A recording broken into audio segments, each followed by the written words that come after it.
um conjunto, casamento com motor térmico e aí com uma máquina elétrica em várias situações. Aquele grupo de pessoas que entende que o veículo eletrificado é o melhor para ela.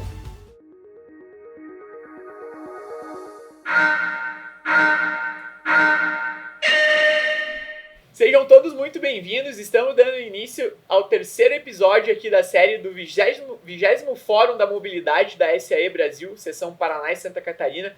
Vamos falar nesse episódio agora sobre veículos de passeio. Estou aqui com o João Dias, que é head de produto da Renault Horse. Já vamos entender um pouquinho como é que está essa nova subdivisão, né, João? Estou aqui com o Thiago Yoshitaki também, que é gerente de produto da BMW. Tem uma passagem pela Land Rover aí, voltou para a BM recentemente, né, Thiago? Então, isso aí.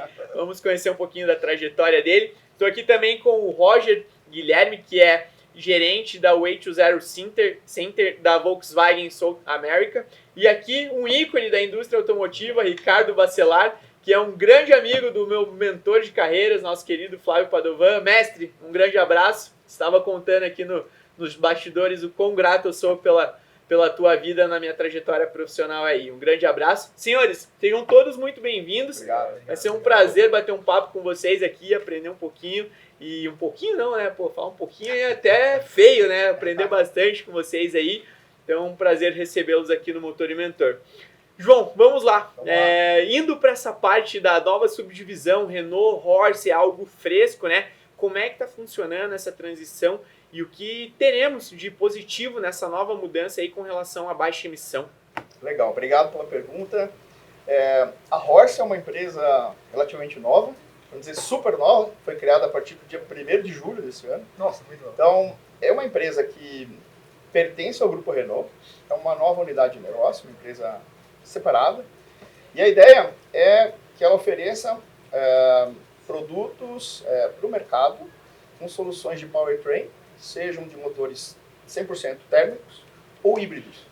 Então, ela faz parte do grupo Renault. O principal cliente é a Renault, mas é uma empresa que tem como objetivo se expandir, sendo core nesse desenvolvimento de motores térmicos e híbridos para soluções do futuro. Então, esse é o escopo da Horse hoje em dia. Ah, legal. E o que a gente pode esperar nessa direção, né, da redução de emissões aí, no impacto no consumo final desses motores aí nos veículos a passeio? Legal. Aqui no Brasil a gente tem um centro de desenvolvimento, né, um R&D Center, muito focado no flex. Então a Horse hoje é dentro do painel mundial, vamos falar assim, quando a gente fala de flex, o Brasil lidera, né, essa concepção, o design desses motores. É natural por toda a experiência, né, que a gente tem nesse mercado, mais de 20 anos aí de flex fuel. E a gente falou muito no painel do fórum, né, SAE, sobre tendências tecnológicas, soluções para a gente baixar a emissão de carbono, buscar a neutralidade de carbono lá em 2050, né, de acordo com o que o Brasil assinou no Acordo de Paris, enfim. O que eu enxergo, o que nós enxergamos? Motores térmicos, eles têm soluções hoje que são factíveis, estão sendo trabalhadas para melhorar a eficiência cada vez mais do motor térmico. Então, falar que o motor térmico vai acabar amanhã, eu acho um exagero. Tá? É um motor que ainda tem bastante longevidade, ainda mais quando a gente falar de hibridização. E aí tem um ponto que eu acho que é legal a gente conversar, Lucas, que é o seguinte. Quando a gente fala de eletrificação, muitas vezes o pessoal acha que eletrificar é falar do carro 100% elétrico. E não é. Quando a gente fala de eletrificação, a gente também está falando, além do carro 100% elétrico, de uma hibridização. Né? Um conjunto, um casamento com um motor térmico e aí com uma máquina elétrica em várias situações. Então a gente tem vários níveis de hibridização. Uma hibridização leve, né? A gente chama de mild hybrid, pode ser 12 volts, 48 volts, então vários tipos de solução. A gente tem o híbrido clássico, o full hybrid, né? E até o plug-in, aquele que você coloca na tomada para carregar a bateria. Então, dentro do modelo híbrido, a gente tem várias soluções. Né? E lá na frente, a gente também falou de células de combustível, porque não? Isso é algo que está se desenvolvendo, está sendo aprimorado, né? E eu acho que tem um grande potencial de ser uma solução lá no futuro. Mas, de novo, motores térmicos, eles ainda têm um bom espaço, tá, dentro do mercado, principalmente porque são motores ou são produtos affordable. A gente tem acessibilidade para o cliente comprar. Quando a gente fala de uma solução 100% elétrica, ou um carro full hybrid, são carros mais caros. Então, o que a gente faz com o pessoal que precisa comprar um carro mais barato? Você tem que oferecer soluções para isso também. E aí, a hibridização, nesses vários níveis, passa a ser uma ótima solução. Bem legal, bem legal. E realmente bem estratégico, né? Essa questão da subdivisão, porque entra num core business diferente, de uma tendência muito significativa para o mercado, né? Para se tornar competitivo, faz-se necessário essas novas movimentações. Então, para a economia mundial, algo muito impactante positivamente também, né? E o Brasil tem um grande potencial, são hub de motores térmicos híbridos para exportação no mundo todo. Então, legal. Por todo o conhecimento que a gente tem, em biocombustíveis, etc., eu acho que faz muito sentido, você ter uma unidade de negócio que tenha esse foco nesse tipo de tecnologia. Bacana, bacana. Tiago, mais de 10 anos aí entre BMW e Land Rover, uma experiência bem bacana também, então vem mudando vem percebendo muitas mudanças no setor, né? Como é que você tem percebido essa mudança de comportamento mesmo do mercado de luxo com relação à eletrificação? Como é que está essa estratégia BMW? Não diria nem estratégia, mas essa visão para o mercado de fato. Sim, o que eu vejo para o mercado de luxo, normalmente ele costuma ser vanguardista, né? Então ele meio que dita a tendência, enfim. E essa questão, quando chegou da eletrificação, não foi diferente. Então, colega, mas realmente a eletrificação está vindo muito forte, justamente por essa questão volta de novo aquele early adopter, sabe? O perfil do consumidor mudou. E quando você entra com esse player novo, essa nova questão da eletrificação, você adiciona um tempero a mais aí, né? Que é o cara que sempre, antes a gente falava que a gente segurava no segmento de luxo pelo powertrain, potência, esportividade, né? Que é o DNA da marca da BMW. Hoje esse consumidor que busca o elétrico, nem sempre ele é fiel a uma marca. Então ele está disposto a coisas novas, enfim. Então por isso que você vê também novos players que antes inimagináveis, né? Se a gente falar hoje de tecnologia, nunca na minha história, a gente está até conversando entre nós, né? Que a gente é muito felizardo por a gente estar vivendo toda essa revolução automotiva. E marcas que a gente nunca imaginou, né? De tecnologia, nem vou citar os nomes aqui, mas empresas de celular fazendo carro. E esse early adopter, ele experimenta. Então o que a gente percebeu é que assim, agora mudou totalmente o jogo, né? Antes a gente se apoiava ali no luxo, só na marca, e hoje não, você tem que entregar algo a mais para aquele consumidor realmente ver valor naquilo. E a sustentabilidade está totalmente ligada no novo core hoje desse consumidor moderno e também para o segmento de luxo. Porque a gente falou da parte de circularidade, né? Hoje da economia circular, uma das apostas da BMW foi realmente, como tema a pauta sustentabilidade muito forte, trazer também materiais renováveis, de reuso, enfim, para dentro do carro, né? Então você tem acabamentos, enfim, que são de madeira de reflorestamento. Só que o grande lance foi esse, né? Tentar entender o que o consumidor queria para conseguir trazer um produto, né? Não ao contrário. E essa questão também será que esse cliente de luxo aceitaria? E a recepção foi super positiva, né? Hoje você vê que tanto quando você usa materiais veganos como causa, mas não só como marketing, né? Que nem marketing falso, dá muito certo. Então você vê que isso é uma tendência que acho que já não tem mais volta, né? Realmente está totalmente ligado. Legal, interessante esse quesito que você traz com relação à sustentabilidade, porque mostra de fato o nível de desenvolvimento cognitivo do consumidor. Né? Exato. Então você consegue associar o teu produto à importância do impacto ambiental, a responsabilidade socioambiental, né, do teu consumidor também. Exatamente. E acho que hoje também, mais do que nunca, o cliente tem muita informação, né? Então a gente até brinca assim ele tem mais informação, é mais fácil você espantar um cliente do que ao contrário, convencê-lo de que seu produto é muito bom, né? Então hoje acho que a reputação de marca está mais do que presente nas marcas de luxo, precisa estar enaltecida, né? E para mim é o diferencial, que faz um cliente ser fiel hoje seria a reputação da marca que ele tem em todos os aspectos, né? Tanto socioambiental como, enfim, qualidade, entre outros atributos, né? Bacana, tem que estar conectado mesmo com o público, porque, igual tu comentou, a questão, muito se fala hoje em dia das experiências com o teu produto, né? Exatamente. Qual é a experiência que teu cliente está tendo com o teu produto? Então, estar ligado e antenado nessas conexões que o mercado consumidor está pedindo é muito importante para o branding mesmo, né? Para que se mantenha bem posicionado aí. Mas de mercado consumidor a gente já vai falar um pouquinho com o Bacelar aqui. Roger, nós sabemos que o nosso país tem inúmeras deficiências em diversos setores, né? Mas também temos muitas coisas boas, né? O que vocês da Volkswagen estão enxergando atualmente como positivo nessa eletrificação, né? Temos alguns lançamentos recentes aí, desse novo posicionamento da Volks também. O que você enxerga como positivo no nosso país que nós podemos servir de referência para o mundo aí? Olha, o que mais chama atenção na nossa empresa é que o Brasil ele tem assim uma pluralidade de energias renováveis, digamos assim, que eu acho que poucos lugares no mundo tem, né? Você vai em alguns países da Europa, a pegada de carbono da energia elétrica é muito baixa, tipo Suécia, os países nórdicos.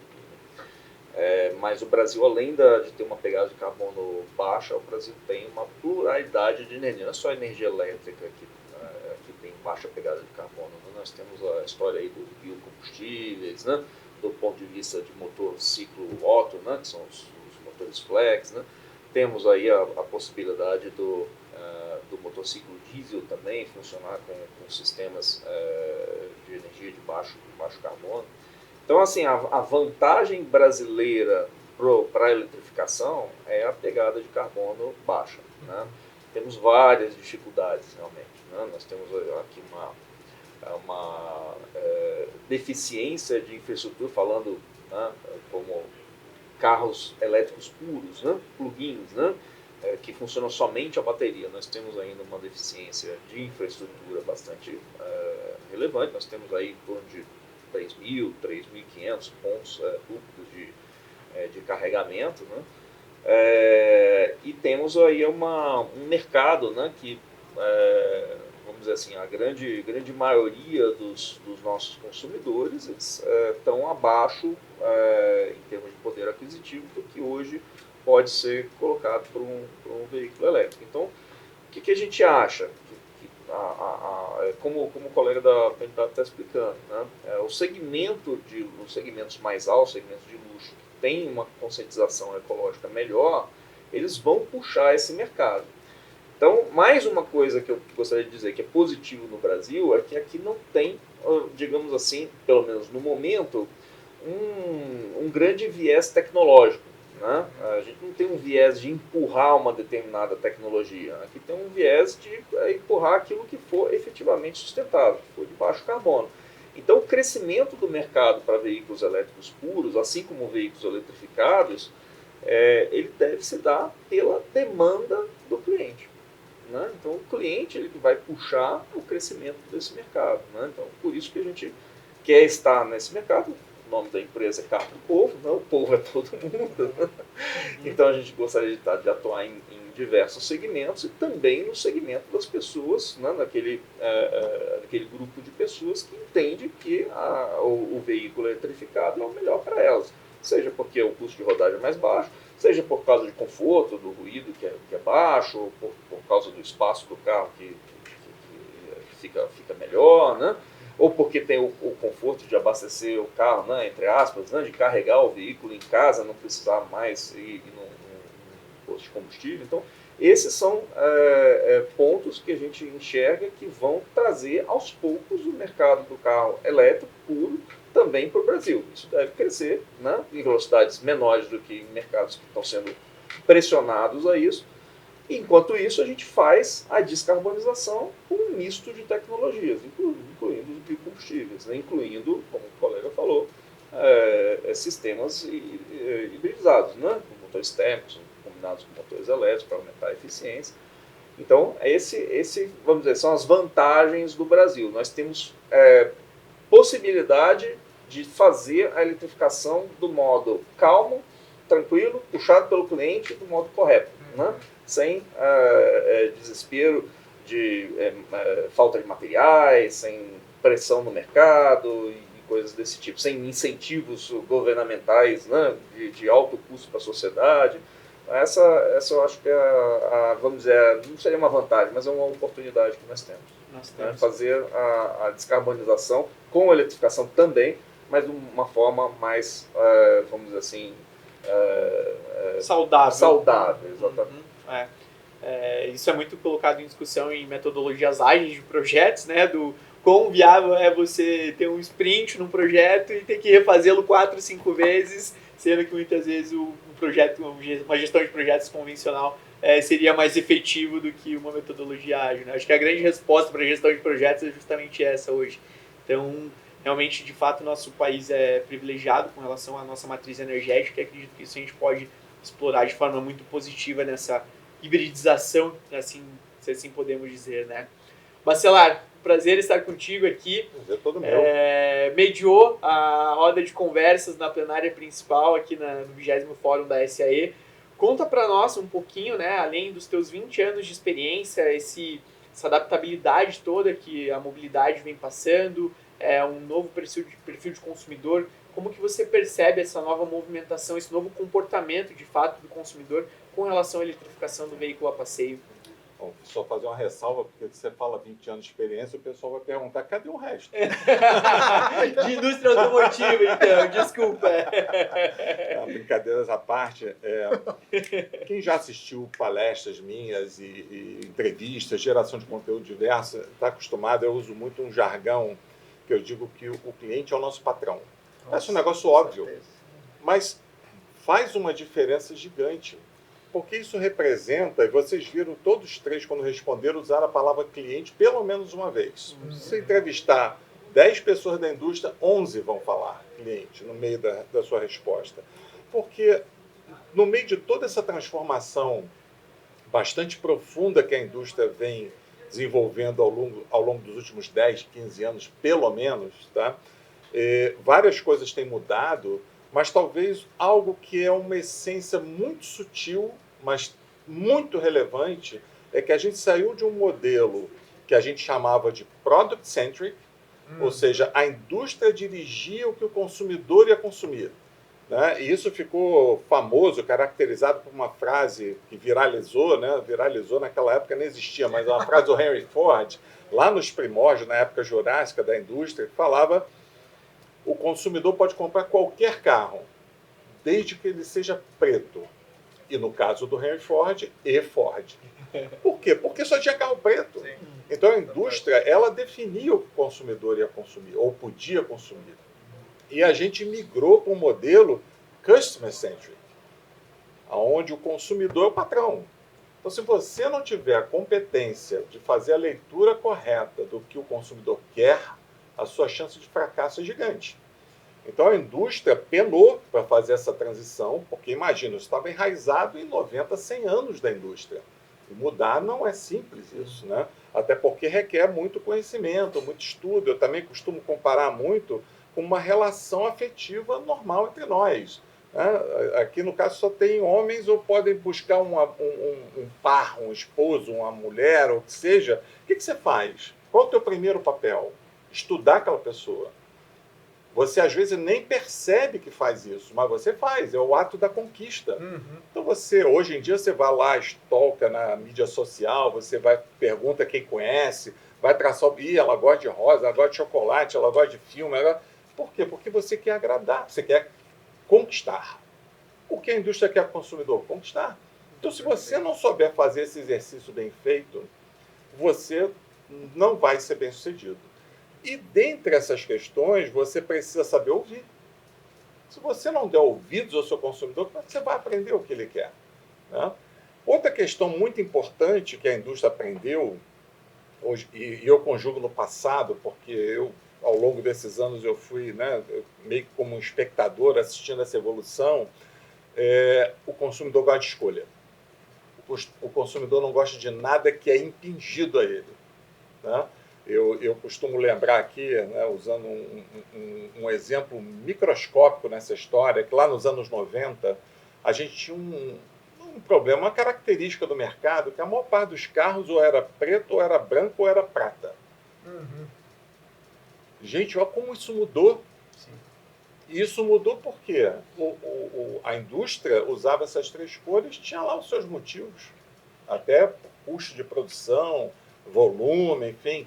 Olha como isso mudou. Olha o nível de customização que a gente começou a entregar para os carros, né? As opções que a gente dá para o consumidor. Então, a gente também aprendeu, enquanto indústria, essa importância. Quando a gente transfere essa questão, por exemplo, para a parte de matriz energética, a gente também entendeu outra coisa que o consumidor não gosta, que é ver guerra de destruição de valor. Então, até bem pouco tempo atrás, eu acho que este ano de 2023 ele foi particularmente chave nesse processo, que até então existia muita discussão de A ou B. Quem produzia combustão metia o pau no elétrico. Quem produzia elétrico metia o pau na combustão. Exato. Ou seja, ou era A ou era B. E depois de muita conversa, nossa, muito convencimento, né? A gente foi mostrando aos poucos que isso era destruição de valor, o típico jogo perde-perde. Todo mundo perdia nessa história. Inclusive o cliente. Inclusive o cliente. Né? Então a gente deixava de entregar o máximo de opções para o cliente porque você tinha a sua convicção e não queria mudar. Mas espera aí, mas não é o cliente que é o patrão? Estávamos nós de novo querendo fazer a função de patrão que é do cliente. Então a gente entendeu isso, eu entendo como um momento superado da indústria, e a gente está trabalhando para entregar o máximo de opções para o cliente, mesmo no que diz respeito à matriz energética. Né? O João já deu uma bela explicação aqui dos sabores, das alternativas, que outra questão também importante, poder de sedução, o consumidor não compra porque ele não conhece. Então a gente também bateu muito na tecla com a indústria. Vocês têm que comunicar melhor, porque o consumidor, ele olha carro elétrico como um grande guarda-chuva e não entende que ali embaixo tem várias alternativas para ele. Porque o consumidor, no final do dia, isso passa um pouco pela questão de marca, que o Thiago falou, fidelidade de marca, o cliente ele vai escolher o que é valor na cabeça dele. Então tem vários elementos que ele determina como valor, que muda de pessoa para pessoa, às vezes muda da mesma pessoa. Exato. Se nós fizermos uma reflexão, nós mesmos somos pessoas diferentes no mesmo dia, às vezes. Nós somos impactados por agentes externos. Né? Aliás, o erro crasso, né? Você querer atender uma pessoa com o que você reteve de conhecimento daquela pessoa. E aí você dá com os burros, porque naquele dia ele se aborreceu, enfim, ele teve uma perda na família ou coisa parecida, ele está totalmente diferente e te desarma. Né? Mas, enfim, voltando ao ponto, o cliente precisa entender melhor o que tem à disposição para ele. E no final do dia, o cliente vai comprar, dentre vários pontos, pela aplicação que ele vai fazer daquele produto. E aí entra um outro elemento que para nós é mais fundamental do que, por exemplo, na Europa, que nós somos um país continental. A gente tem que entender, nós entendemos, na verdade, que o Brasil inteiro não é São Paulo capital. Então, existem uma diversidade gigante no país, sociocultural, econômica, que são determinantes para formar a opção de aplicação do produto. Então, quando vem a turma do elétrico dizendo, não, a gente vai eletrificar 100% da frota nacional, não tem a menor condição. Se você quiser quebrar isso, você mostra uma foto da Transamazônica para ele, para vem cá, ali ó, que o seu carro vai andar. E aí, vai andar? Não vai, assim, indo para um ponto bem extremo, para reforçar de novo a importância de que a gente tem que entregar alternativas que o consumidor vai decidir. Então, eu vejo a indústria hoje absolutamente madura nesse aspecto, fazendo bem o dever de casa, entregando, inclusive, motores a combustão. Em muitos lugares do país, o motor a combustão ainda tem uma vida longuíssima pela frente, não tem a menor dúvida. Nós falamos sobre isso no episódio anterior aqui, que era o quesito combustíveis, né? E a construção, o agronegócio, os veículos pesados ainda há um espaço muito grande para os veículos a combustão, né? Essa questão da escolha do consumidor, é muito comum a gente escutar isso no varejo, né? Nós aqui somos um pouco mais manufatura, mas a gente tem uma ligação direta com o varejo também. Que hoje o principal papel de um executivo de vendas, de um consultor de vendas, é de fato entender qual é a necessidade do cliente dele. É um consultor, né? Exatamente, porque não adianta nada uma pessoa com um carro, uma pessoa com uma família, com 3 filhos e a esposa, ter um carro de 2 lugares, né? Então, viaja pouco, não viaja, um carro para a cidade. Então, isso volta no Customer Centric, né? Então, você aprender a escutar o cliente, acho que é o que faz diferença. Obviamente, né, a questão da humanização, acho que nunca se fez tão presente no mercado de trabalho, né, para as relações, desempenho profissional, atendimento ao cliente.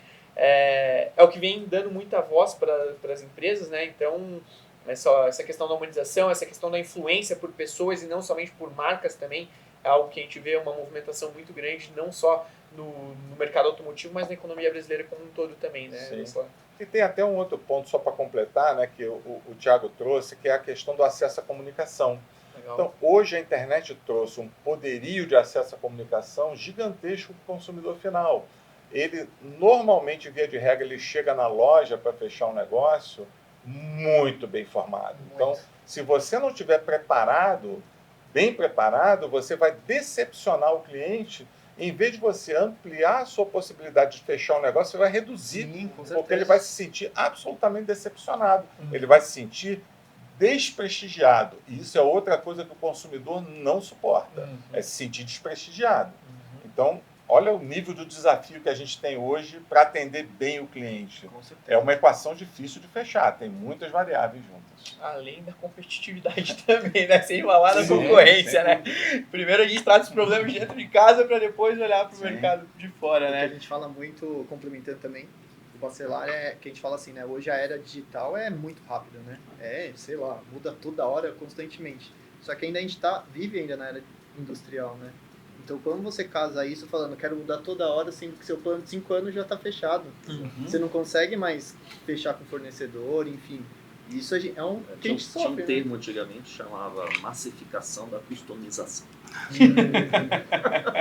Muito bom. Exatamente É isso que isso. deveria ser buscado.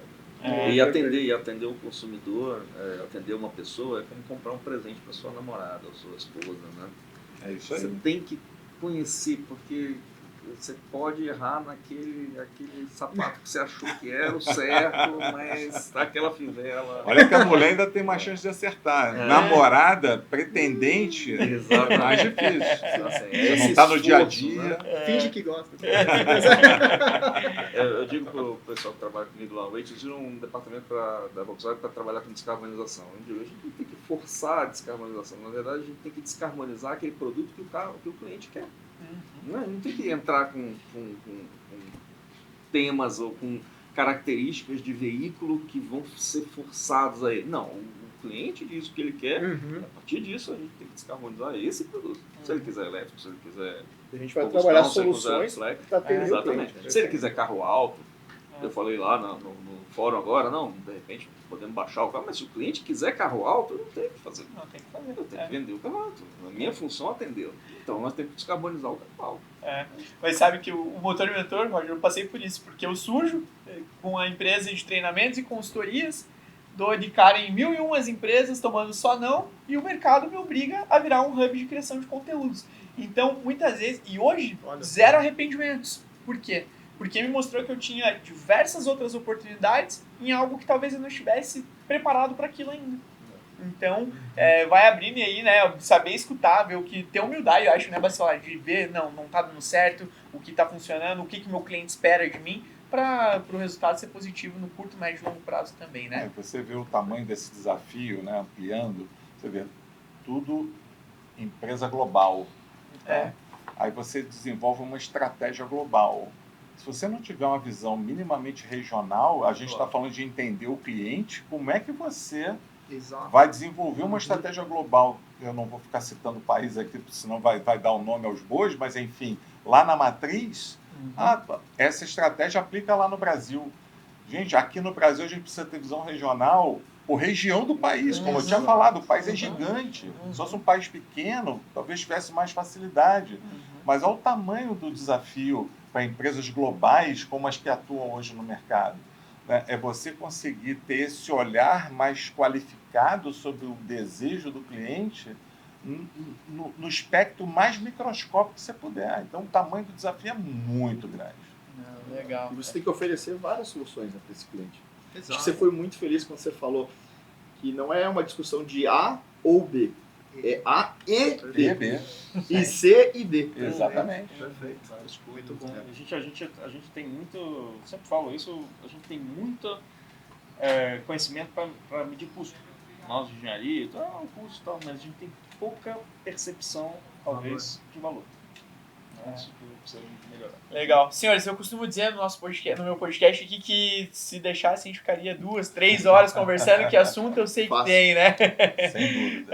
Mas pra gente encaminhar pra reta final aqui, vou pedir em 30 segundos a 1 minuto as considerações finais de cada um, a visão de cada um pro mercado de veículos a passeio do Brasil, com esse olhar de negócios mesmo que vocês possuem, que sendo de forma positiva para o nosso país, o que podemos esperar nos próximos anos. João, sinta-se à vontade para começar. Obrigado. Eu acho que sintetizar o que a gente já falou aqui, né? No Brasil, a gente tem várias soluções, várias opções, várias cartas. Então a gente não pode concentrar somente em uma opção, porque senão a gente vai deixar passar alguma coisa que o cliente necessita. E aí a gente tem que considerar esse país continental, né, como a gente falou, para oferecer essas várias soluções. Então, é complementar, as soluções se complementam, não é só uma carta, e é isso que a gente tem que trabalhar para o futuro. Legal, tem que estar antenado nas tecnologias aí, né? Isso aí. E um aviso para as novas gerações, buscar se desenvolver e aprender com as pessoas mais experientes também, né, João? Porque um dado preocupante é esse déficit de mão de obra. Então, fala que tem que ter um pouquinho de humildade para aprender com quem já fez o negócio acontecer até aqui, né? Tiago. Bom, vou concentrar um pouquinho no mercado de luxo, tá? Que aqui tem os especialistas Legal. de engenharia. Eu acho que o mercado de luxo no Brasil está muito positivo também. A gente viu a pandemia, acho que foi uma super lição, né? Todo mundo estava com medo do que ia acontecer e, por incrível que pareça, o segmento de luxo estourou. Então a gente está vivendo hoje, acho que o melhor momento do segmento aqui no Brasil, sempre batendo recordes, né? Que a gente sabe que é um pouco preocupante também porque tem a questão social, né? Que a gente sabe que é uma bolha, ali a gente tem essa consciência. Mas realmente esse segmento premium, a perspectiva é muito positiva mesmo. A gente acha que os próximos anos tem muito potencial, mas de novo, né? Mesmo as empresas montadoras que têm fábricas aqui no Brasil, como a BMW, entre outras concorrentes, é um fator importante que a gente até conversou na nossa pauta do fórum, né? Valorizar bastante também a engenharia local, né? Desenvolvimento, tem muita coisa que a própria fábrica da BMW já fornece de expertise para a BMW Global, que é super incrível, né? Se você pensar isso uns anos atrás seria impensável. E eu acho que a gente tem muito potencial, só que tem que valorizar bastante também o know-how que a gente tem no Brasil, que é muito rico, né? Então, acho que seria meu ponto. Legal. Roger? Eu queria deixar de mensagem o seguinte, eu acho que o Brasil tem uma história na indústria automobilística e nós estamos no momento certo de repensar essa história, né? Com conceitos modernos, né? De centralização no cliente, engenharia de valor, técnicas de sustentabilidade e tudo mais. Nós não vamos conseguir fazer isso sozinhos, nós não vamos ser uma ilha no mundo automobilístico, mas a gente tem que achar a nossa vocação para a engenharia. Isso agora falando para os engenheiros. Nós temos que achar a nossa vocação. Se a nossa vocação, que são os nossos pontos fortes, forem trabalhados, né, do ponto de vista de indústria, de academia, de legislação e tudo mais, a gente vai conseguir espaço nesse novo mundo da indústria automobilística, né, que está mudando tudo, né, mas a gente vai conseguir o nosso espaço e o nosso mercado para segurar a indústria que a gente já tem, para aumentar as nossas exportações, né, para a gente ter realmente uma posição de destaque no contexto mundial da parte automobilística. Bacana. Acredito muito nisso também, que essa questão eu fugi um pouquinho aqui, mas da questão do autoconhecimento, né, Roger? Entendeu que, de fato, numa era que muito se fala de propósito, né, Bacelar, onde estão sendo investidas as tuas energias, se você se enxerga fazendo aquilo ali no curto, médio e longo prazo também, para que seja explorado o máximo de cada profissional aí, tornando o mercado não só brasileiro, mas econômico, mais competitivo possível, né? Não sei como você vai colocar isso, mas a academia pensa nisso, né? O Brasil tem contexto, não adianta ficar copiando currículo de fora, né? É claro que a gente tem que saber sobre vários temas, mas alguns têm que ser aprofundados porque são a vocação nacional. Bacana. Bacelar, por gentileza. Bom, eu acho não, tenho certeza. A indústria está muito bem representada aqui, então talvez me caiba aqui o papel de falar pelo consumidor, né? Legal. E aí, para finalizar, eu acho que eu tenho duas que eu costumo chamar de hashtag Fica a Dica, né? Então, dirigindo ali aos nossos consumidores, primeira dica é se informe antes de tomar a decisão. Hoje em dia, não há desculpa de não ter acesso à informação. Muito pelo contrário, a gente é assoberbado de alternativas de ter acesso à informação. Então, se informe muito bem para você tomar a sua melhor decisão. E está ligado ao segundo, né? Que você tem que dar voz à sua opinião, voz às suas convicções. Então, a indústria está doida para ouvir vocês. Então, exercitem todos os canais de comunicação que vocês têm à disposição para dar voz às suas convicções. Gostei disso, não gostei daquilo. Dirija, né? Faça o papel, assuma o papel de patrão mesmo, né? Entregue para a indústria as informações que serão relevantes para que eles possam entregar para vocês os melhores produtos sempre. Legal, legal. Obrigado, Bacelar. Bom, vou me encarregar de fazer o fechamento aqui, com a minha contribuição também. Isso que o Bacelar comentou, quando a gente expõe as nossas opiniões frente a um fornecedor, a gente está nos beneficiando e beneficiando o próximo também, por consequência, a sociedade como um todo. Porque quanto mais satisfeito está o João, o Thiago, o Roger, o Bacelar, melhor a economia se torna, porque não há tantas incertezas, tantas dúvidas. E buscar, né, esses fornecedores com referências positivas, né? Mais uma vez, estamos numa era digitalizada, mas aprender a utilizar isso com um certo critério para evitar qualquer frustração aí, seja no mercado de consumo, enfim, na aquisição de um novo produto a longo, médio prazo, para que a economia se sustente e que a gente consiga contribuir, porque numa era onde os dados valem muito mais do que dinheiro, né, que a gente possa fornecer para fomentar a tecnologia e a inovação, não só no setor automobilístico, mas como a sociedade como um todo também.